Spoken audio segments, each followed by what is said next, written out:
It's that flow, no, she my flow. Yeah. It's that America could stop almost half of train crashes. Here's why it doesn't. Portland, Oregon Penn Central Commuter train N48 was en route to New Canaan, Connecticut, with a 3-man crew and 60 to 80 passengers aboard, when disaster struck. The train's engineer, Frank J.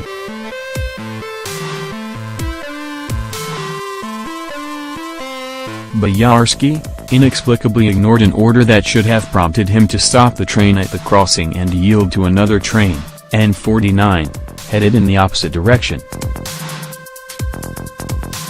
"He just kept coming at me," N49's engineer, Edward May, would later tell Hearst newspapers. Bojarski and a passenger were killed, along with N49's conductor and flagman. 40 others were injured.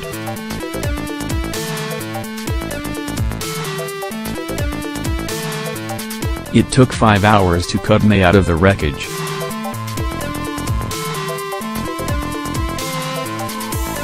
A year later, the National Transportation Safety Board released its findings about the crash. The engineer had ignored an order to pull onto a side track and let May pass, NTSB wrote.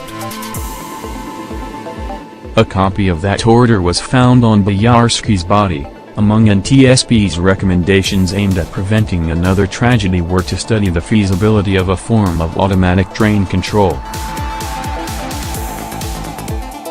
That was on October 23, 1970.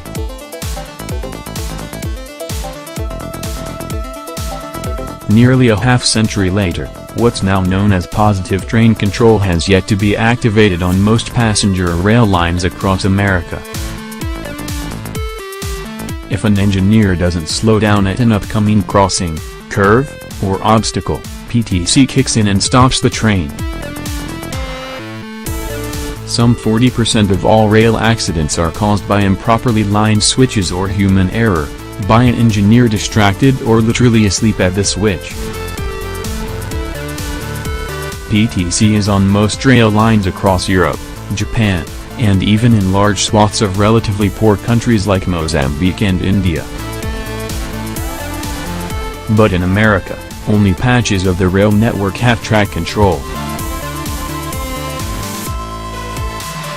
All those countries subsidize safety for passenger rail, which doesn't make as much money as its lucrative brother, freight rail.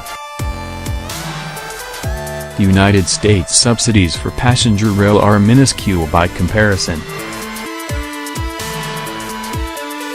The latest avoidable tragedy came a few days before Christmas, in DuPont, Washington, when an engineer somehow missed admonitions that he slow Amtrak 501 train from 80 miles per hour to 30 miles per hour as it reached a curve ahead of a bridge across Interstate 5. The 14-car train flew off the tracks, throwing passengers from busted-out windows, killing 3 people and injuring dozens of others. NTSB immediately dispatched a team that will within some months discern the cause of the crash. Was the engineer distracted? Asleep? Did his equipment fail? But it doesn't take a federal investigation for every expert who has studied the crash to agree on one thing: positive track control would have prevented this derailment, and the unnecessary deaths of Benjamin Gran, Jim Hammer, and Zach Wilhoit. Positive track control would have prevented 145 train crashes between 1969 and 2015, 298 deaths, and nearly 7,000 injuries, according to NTSB. And yet, the implementation of PTC limps along in the U.S., with lawmakers and government officials and rail companies all blaming one another for the delays.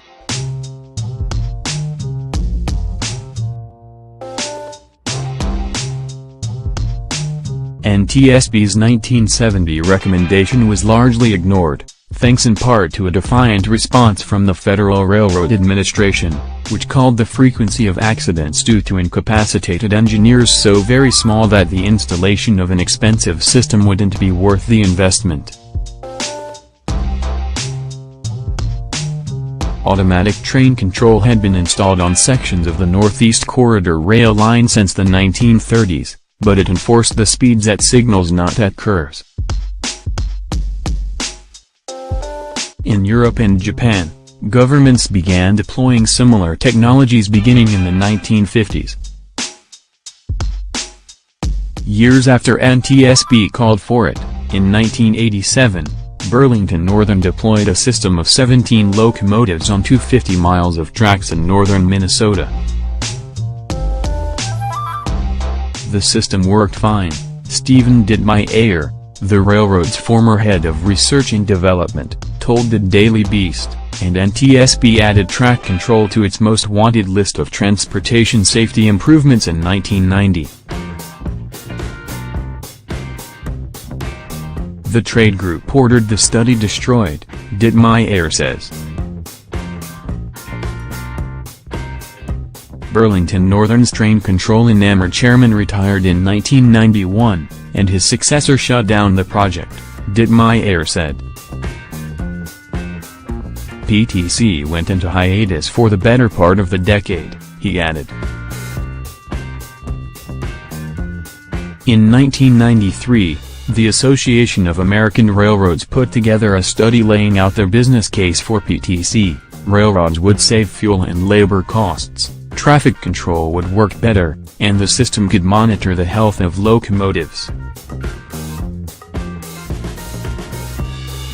The rail industry has since spent tens of millions of dollars lobbying Congress to keep the government from mandating the installation of PTC, all the while complaining publicly that the government doesn't provide it enough capital for infrastructure improvements. It wasn't until 2007, after an increase in preventable rail crashes and after Democrats took over Congress, that lawmakers finally found the political stomach to mandate the installation of PTC, but only on the highest-risk rail lines, passenger and commuter railroads, and those lines that carry more than 5 million gross tons of hazardous materials. The initial deadline was 2018.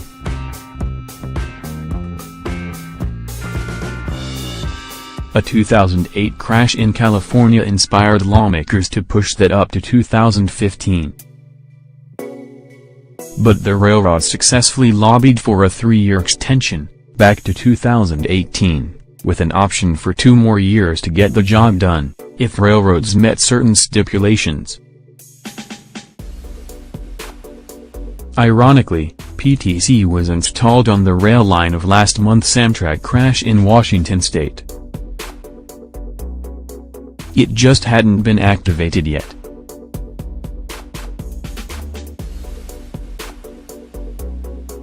This was preventable, the technology was available, and it was installed, Dittmeyer said. That makes me angry.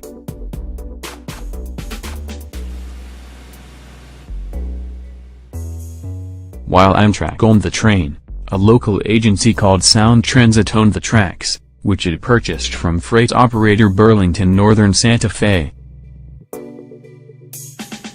Amtrak's locomotive was equipped with PTC, and so was the track, but the system hadn't been switched on. That's because the line needed testing, Sound Transit spokesman Jeff Patrick told the Daily Beast. Sound Transit is much farther along installing PTC than most of its national counterparts. The majority of the commuter line's routes run on BNSF tracks, and 56% of the company's trips all have PTC installed and operating. We're ahead of 2/3 of commuter rail systems in the country, Patrick says. American railroads are a complicated web of ownership scattered amongst freight companies, and local and regional commuter lines. Of 200,000 miles of railroad in the U.S., some 97% carries freight, not passengers, Dr. Alan Zaremski, director of the Railroad Engineering and Safety Program at the University of Delaware, told the Daily Beast.